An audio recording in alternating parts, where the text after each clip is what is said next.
ৰসম বনাবৰ কাৰণে মই প্ৰথমে লৈছোঁ 2 চামুচ মগু দালি, 10টামান আপোনাৰ নৰসিংহ পাত, 1 চামুচ জিৰা আৰু নহৰু কলি আপোনাৰ 4-5টামান। এইখিনি মই মিক্সিত ধুনীয়াকৈ মাৰি ল'ম, মানে একদম পানী চানী নিদিয়াকৈ আৰু ধুনীয়াকৈ মাৰি ল'ম, মানে পাউডাৰ টাইপত এনেকৈ দেখিছে চাগে আপোনালোকে টেক্সচাৰটো। তাৰপিছত মই এটা বাতি ল'লোঁ। তাৰপিছত মই অলপ তেতেলী পানীত তিয়াই থৈছিলোঁ, দি তাৰ গুটিকেইটা গুচাই সেই তেতেলী পানীখিনি ল'লোঁ। প্ৰায় 3-4 চামুচমান তেতেলী হ'ব চাগে। সেইখিনি মই পানীত তিয়াই থ'লোঁ, থৈ তাক তেতেলীৰ পানীটো উলিয়াই ল'লোঁ। তাৰপিছত ইয়াতে মই 1-1.5 গিলাচমান হোৱাকৈ পানী মই তাত এড কৰিম। যিহেতু ৰসম এটা আপোনাৰ দাক্ষিণাত্যৰ বহুত জনপ্ৰিয় ৰেচিপি হয়, আৰু এইটো অলপ পনীয়া ধৰণে থাকে। ইয়াৰ পিছত মই আপোনাক ডিটেইল কৈ আছোঁ গোটেইখিনি। এতিয়া মই যিখিনি আপোনাৰ মগু দালি আৰু মছলা মই পিচি লৈছিলোঁ, সেই গোটেইখিনি মই ইয়াতে দিম।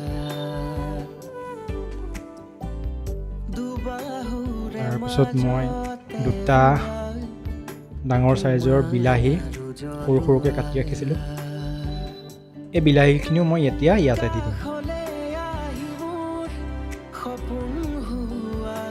গোটেই বস্তুখিনি তেতেলী পানীতে মিলাই দিয়া যায়। তাৰপিছতহে তাৰ পিছৰ প্ৰক্ৰিয়াটো আৰম্ভ হয়।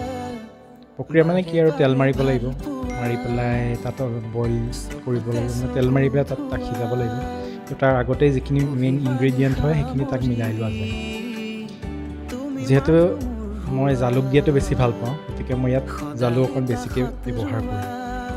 মই ইয়াত এতিয়া 1 চামুচ মই জালুক ইয়াতে ব্যৱহাৰ কৰিছোঁ, যিখিনি তেতেলী পানী আছে তাতে।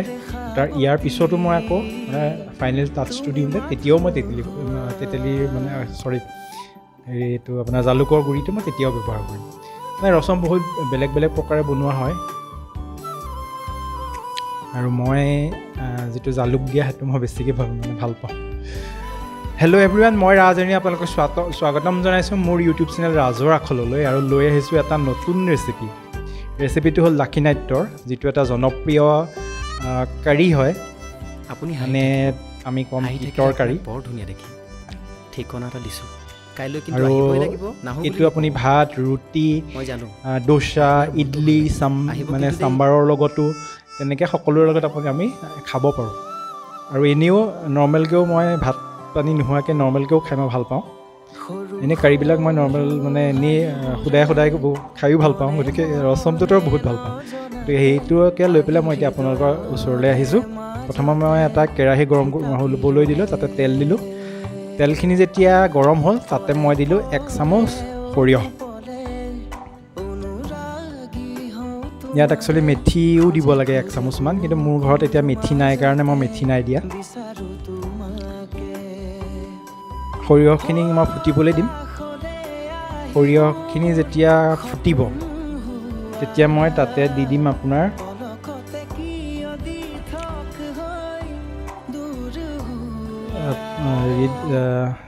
সৰিয়হখিনি ফুটাৰ লগে লগে মই তাতে আপোনাৰ দি দিম পাঁচফোৰণ কেইটামান।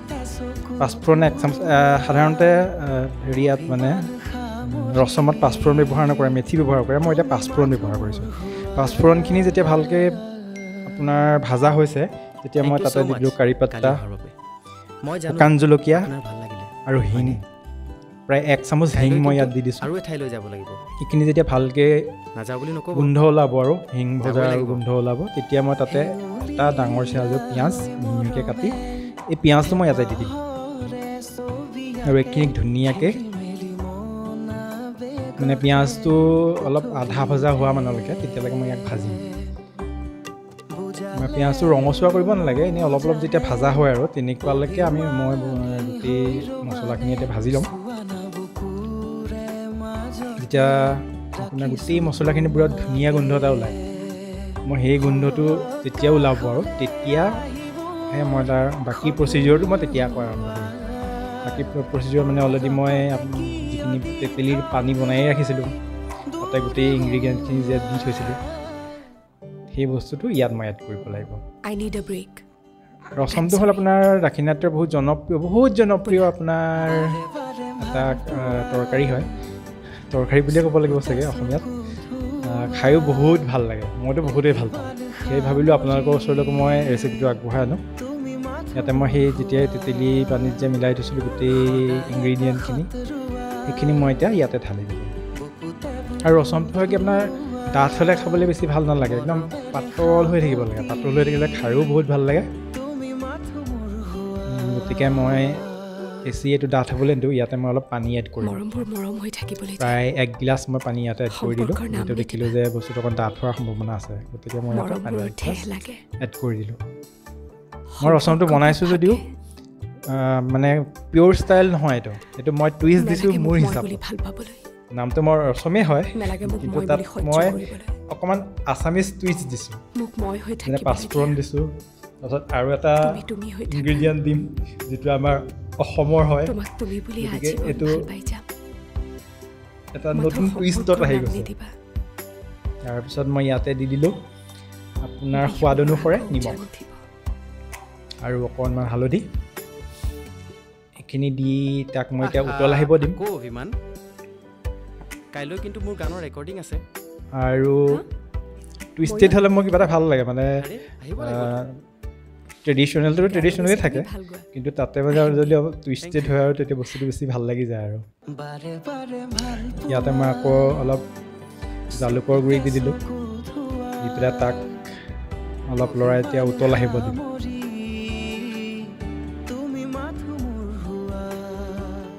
উতল যেতিয়া আহিব তাৰপিছত আৰু দুটামান মছলা আছে, মই সেইকেইটা এড কৰিম। অলৰেডি উতল আহি গৈছে আৰু দেখিছোঁ একদম পূৰা কনচিষ্টেঞ্চিও পূৰা একদম পনীয়া টাইপতে আছে। যেতিয়ালৈকে মানে সেই বিলাহীখিনি অলপ অলপ ভাঙি নাযায় আৰু মানে কমপ্লিট বিলাহীখিনি মেছ হৈ নাযায়, কিন্তু অলপ অলপ যেতিয়ালৈকে গলি নাযায় তেতিয়ালৈকে মানে আমি উতলাই থাকিব লাগিব। তেনেকৈ উতলাই থাকিলে মানে বিলাহীটো কমপ্লিট গলি গ'লে খাবলৈ ভাল নালাগিব। বিলাহীটো আধাই গলিছে আধা সিজিছে, তেনেকুৱা এটা পৰ্যায়ত থাকিলেহে ৰচমটো খাবলৈ বহুত ভাল লাগে, বহুত ধুনীয়া লাগে। তাৰপিছত মই ইয়াতে মোৰ হাতত আছিলে 1 চামুচ ৰচম পাউডাৰ মই দি দিলোঁ। এইটো আপোনালোকে নিদিলেও হয়, কাৰণ অলৰেডি ৰচমত দিবলগীয়া গোটেই বস্তুখিনি অলৰেডি তাত দিয়া হৈছে, কিন্তু মোৰ হাতত থকাৰ কাৰণে মই 1 চামুচ ৰচম পাউডাৰ ইয়াতে দি দিলোঁ। তাৰপিছত এতিয়া আৰু অকণমান মই অথনি চালোঁ জালুকৰ গুড়িটো অকণ কম লাগিল, গতিকে আৰু আধা চামুচ মই জালুকৰ গুড়ি দি দিলোঁ, যিহেতু এইটো মানে জালুকীয়া ৰচম সেইকাৰণে। আৰু ইয়াতে মই দি দিম এতিয়া মিঠৈ অলপ। মিঠৈটো মই মিঠা হ'বলৈ নিদিওঁ, যাতে বস্তুখিনি বেলেঞ্চড হয়, সেইকাৰণেহে মই ইয়াতে 2-3 চামুচমান 2-3 চামুচ নহয়, 2 চামুচেই হয়, 2 চামুচ চাহ চামুচৰ 2 চামুচ মই ইয়াতে মিঠৈ দি দিম। আৰু মিঠৈটো দিলে বস্তুখিনি মানে মিঠাটো জ্বলাটো গোটেই বস্তুটো বেলেঞ্চলৈ আহি যাব, নিমখটো। আৰু যদি একদম আপোনালোকে টেঙা খাব মন গৈছে তেতিয়া আপোনালোকে মিঠৈটো নিদিলেও হৈ যায়। গতিকে আপোনালোকে মিঠৈ নহ'লে চেনিও আপোনালোকে দিব পাৰে, মোৰ মিঠৈ আছিলে সেইখিনি দিলে। এতিয়া আমাৰ আছামিজ টুইষ্টটো চাওক, ভোট জলকীয়া দিলোৱে নহয় ভোট জলকীয়াটোকো কাটি, যিটো বাৰু অসমৰ বাহিৰত নাপায়। এইটোৱে আছিল মোৰ আছামিজ টুইষ্ট। প্ৰথমতে আছিলে পাঁচফোৰণ, তাৰপিছত এতিয়া ভোট জলকীয়া। আৰু বাকী প্ৰচিডিঅ'ৰটো প্ৰায় একেই বুলিব পাৰি, কিন্তু সেয়া আৰু চবৰে হাতৰ বেলেগ বেলেগ আপোনাৰ সোৱাদটো বেলেগ বেলেগ হয়। মই যেনেকৈ বনালোঁ সেইটো সোৱাদ বেলেগ হ'ব, বেলেগজনে বনালে বেলেগ হ'ব, তেনেকেই আৰু। কিন্তু সেয়া আৰু নিজৰ টুইষ্ট এটা দি পেলাই ভাল লাগে, সেইকাৰণে টুইষ্টটো দি দিলোঁ। আৰু এনেকৈ ডিছ মই আগতেও বনাইছোঁ, খাবলৈ বহুতেই ভাল হয়, সেইকাৰণে আজি ভাবিলোঁ আপোনালোকৰ ওচৰলৈ লওঁ। যদি আপোনালোকে ভিডিঅ'টো চাই ভাল পালে লাইক শ্বেয়াৰ কমেণ্ট কৰিব, আৰু শেষলৈকে চাই থকাৰ বাবে ধন্যবাদ।